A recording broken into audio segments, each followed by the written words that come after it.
Senopati wong saka Lumajang sapa kowe? Senopati saka Lumajang yen ngono kowe kebuman. Ora ana lorone.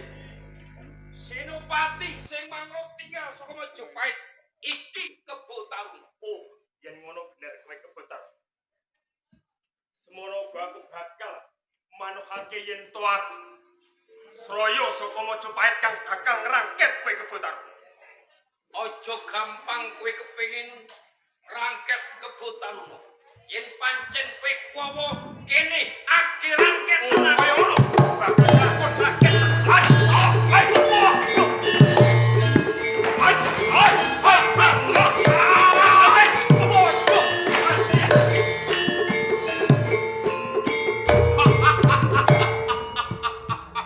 Aja mung kowe kajenan.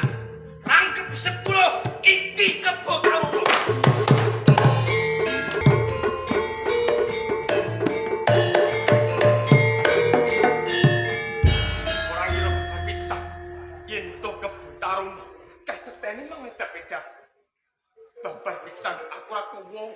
Anu loko. Yen tak sawang mlayu ora kaya umprahe wong mlayu. Tenane opo? Apa kowe doyak-oyak kewan apa menungso sing bakal gawe cilaka kelawan kowe? Bener. Nanging nggonku mlayu ora kabujung dening kewan kang galak ora. Nanging nggonku mlayu aku kabujung salah sijining musuh kan aran Kebo Marut. Kebo Taruna. Dadi kowe nganti mlayu salah tunjang. Kowe lagi wae perang tanding lawan Kebo Taruna kowe kalah. Kuwi pancen bener. Mongko sabda pangandikaning Sinun Prabu, lamun aku bisa ngrangket Kebo Taruna. Iki pasuwitanku ana ing Praja Majapahit bakal katampa. Tujuh rahayune aku ketemu lan kowe. Mula ing wektu dina iki aku njaluk sabiyantumu. Kowe arep jaluk sabiyantu kelawan aku. Kuwi pancen anu loko. Aku bakal menehi sabiyantu kelawan kowe. Nanging yen to sabiyantu maju ing tengah palagan kuwi totoane nyawa. Aku duwe syarat sarana siji kelawan kowe. Syarat lan saron. Jero kang dadi syarat? Adimu si Roro Kembang sore wiwaneh manehake aku. Aku bakal menehi sabiyantu kelawan kowe. Nggonmu kepingin sabiyantu. Lan kowe gelem sabiyantu lan aku yen to aku kakon masrahake adikku Roro Kembang Sore lan kowe kakangan. Bener. Ya kuwi sing tak jaluk. Wong syarat koyo ngono. Kuwi syarat sing gampang. Yen to kowe bisa ngrangket Kebo Taruna, esok sore kowe bakal tak jodohake lan adikku. Gede dhewe aku bakal ngrangket lan. Mati Kebo Taruna.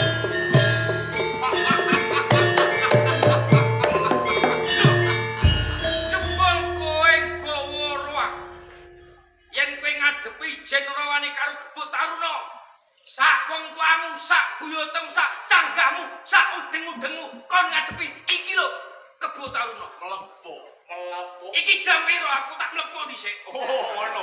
Oleh kowe mlepuk ning yen to mlepukmu kuwi kowe wis bisa ngalahke iki. Aku krasa kenapa sesore aku menangan terus. Mesti aku arep mati. Oh, ngono. Ya. Ngono ya, Gus. Ki, aku duwe nimitan sing kon ndange tanpa tanding. Iki. Ya. Lagi tak dulung saka netraku. Ambiar sak walang-walang. Dadi menungso aja seneng ngrehake lan kowe durung ngerti sepiro kadigayane Kakang Andika. Aja mung kae jeneng rebut wong loro. Taruna, iya maju kowe. Ya, ayo. Ayo. Ayo. Ya.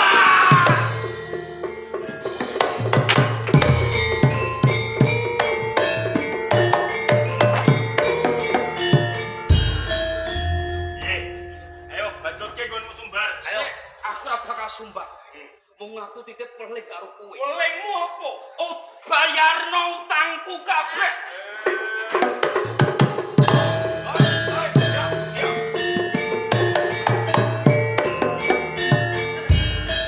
Ana satriya sakembaran.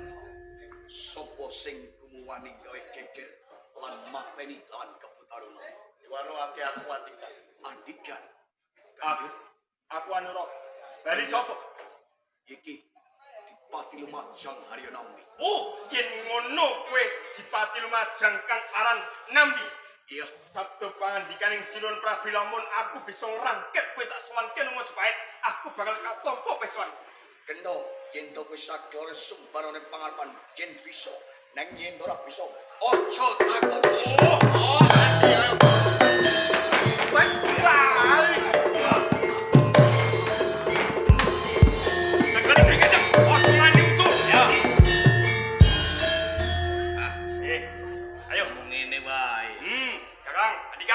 Ojo kesuwen, sowan kene Praja Majapahit.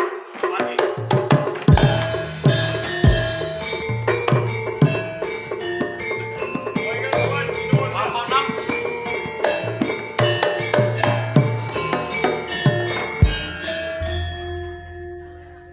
Andikan Dawuh katimbalan Sinuwun Arno. Kula dawuh katimbalan. Kacekno kuwi sak loron sawening Kebo Taruna kentang tanggung jawab sompingkas karya ngrangket kahanane Paman Haryo. Menawa sapa sapa Estu akan jawab. dateng dika Paman Haryo. Sabda katimbalan. Tumpang suh anggen kula nampi dateng sedaya tumindak panjenengan. Tunipun kados pundi ngantos Paman nampi mirong kampuh jingga bali lomba guguk makutha waton bondan gajah ingkang tanpa srati. Kamangka Paman nampi kalebet saka guru wonten ing negari Majapahit. Dadah tuku yen langkung kathah. Sak lukutipun kulang kalih Prabu Binalsasa yen to kula menika kumuwantun merangi pranatan wonten ing Kraton Majapahit. Nanging sedaya kula wau saking dawuh pangandika panjenengan kirang ingkang kirang wicaksana. Paman nampi panjenengan saged ngendika ingkang kados mekaten menapa pawadanipun kula paring pangandika utawi kula anggadhahi kawicaksanan ingkang kados Kula sampun trima yen to palunggan patih abangku bumi panjenengan pocok pingodepati wonten ing Kadipaten Lumajang. Ing rikala semanten panjenengan paringi bumi kamardikan wonten ing Lumajang. Nanging wedal sakmenika panjenengan jabel menapa mboten murina penggalih Kanjeng. Nun sewu rikala semanten jenengan nyunilah dhateng ngersaning sur badhe tuwi dhateng kawilujenganipun Kang Rama. Boten sanes Paman banyak pide ingkang nembe gerah. Nanging dika mlami boten sowan wonten ing negari Majapahit kamangka rikala semanten dika Paman nampi taksih minangka pepatih amangku bumi menika njumbuhaken dhateng pangandikanipun Paman Ramapati. Anjir, aneh kemarin sawetawis nyuwun pamit sekedap badhe. Nggih. Badhe pamit temun. Menika ora disenep peteng kula.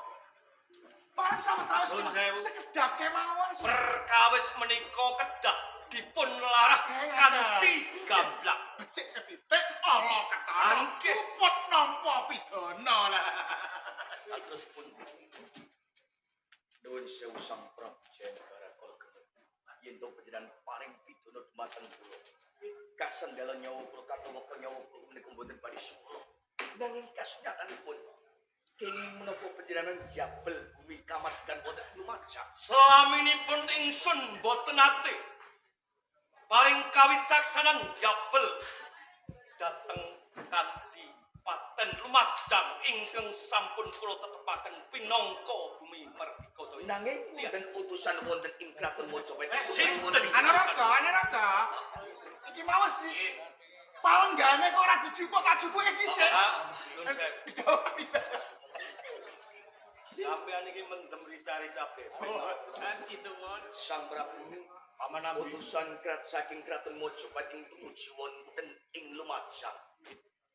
Yen to saking paring dawuhipun bumi Lumajang kacabel pinau bumi mutian wonten sanes namung Kakang Ramapati.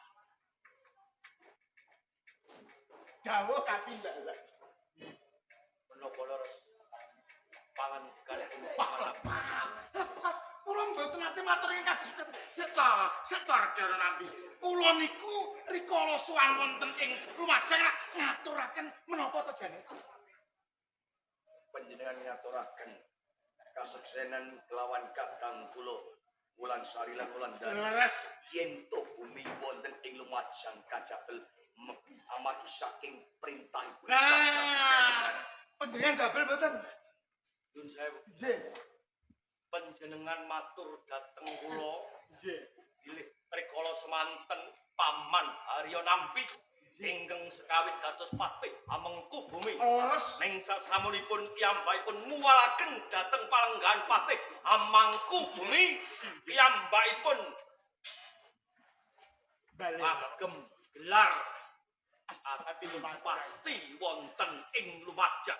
Menika panjenengan ingkang matur. Panjenengan inggih mboten? Oh, mboten. Lho mboten. Nanging rikala semanten panjenengan menika paring dawuh dumateng kula. Yen to kula menika nambahi prajurit kagem beteng wonten ing Kraton Mojopait. Nanging kasunyatan yen to kula menika kadakwa badhe ngringkihaken kaibawon ing Kraton Mojopait. Anaraga. Iki mau wis disamapake apa durung? Aja lho ya. Ora sah disamapake. Paman sing Ramapati Dawuh. saking lerekipun pangandikanipun Paman Ambi. Inggih. Senajan menika namung sapucuking rikula sampun mangertos.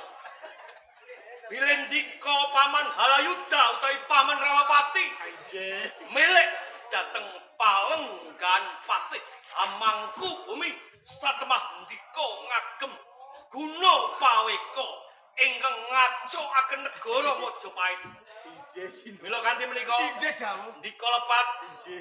ingsun pidana 500 taun. Walah matur sembah nuwun. Lho matur mbah nuwun. Lah iki mboten ngraosaken napa-napa pidana 500. Paman Ambi Sabda katimbal Sang Prabu. sedaya kalepatan menika kula nyun pangapunten. Mila ing sekawit ndika nguwalaken pernatan dados bupati wonten ing Lumajang. Wiwit ing ari kalenggan menika ingsun tetepaken Paman Haryo Nampi minangka patih amangku bumi slaminipun gesang. Dilaki gunung panuwun. Menika mboten kanugrahan nanging jejiban inggih awrat. Nanging sedaya kala wau inggih saged nindakaken tumindak lan pakarti kula. Namung andikan lan anuraga pramila kedah panjenengan paring ganjaran dumateng satriya sagembaran kala wau. Andikan lan anuraga. Nggih kula pantes sliramu sak keloron nampa ganjaran saka ngarsaning kawit gedhe labung madhangake jagat Mojopait. Mula sliramu sak keloron ingsun ganjar pinangka senopati ing Mojopait. Kewajiban sepisanan rangketen Paman Ramapati guaken ana ing sumur boyo. Kok ngatur nggih slamet dawuh. Wis manut. Monggo. Nggih, Dik. Inggih kula menika nayaka ingkang tertib. Aja lho, Rening aja lho. rening dados pengkhianat negara Mojopait. Nggih. Sak menika sampun kecekel nggih Nggih. sampeyan. Kula ngakeni dhateng kalepatan kula. Kula nampi dhateng hukuman 500 taun. Kula setuju nambi dipun balekaken. Watonipun ingkang tertib, ora ana banyu to, Le. Sing tertib. Oh, ngatur. Nggih. Mila kanthi menika sedaya kalepatan lan kalepatan ugi kapendhema wonten ing bumining Pangapura. Kita sagutrah keluarga ageng ketoprak Krida Carita. Matur nuwun dumateng panjenenganipun Bapak Bambang ingkang sampun nimbali dhateng keluarga ketoprak Krida Carita. Mugi-mugi sak sampunipun nimbali ketoprak Krida Carita pinaringan kabagas warasan yusma ingkang panjang rejeki Amin. ingkang malimpah ruah. Amin. Akhirus salam wabillahi taufik wal hidayah. Wassalamualaikum warahmatullahi Waalaikumsalam. wabarakatuh.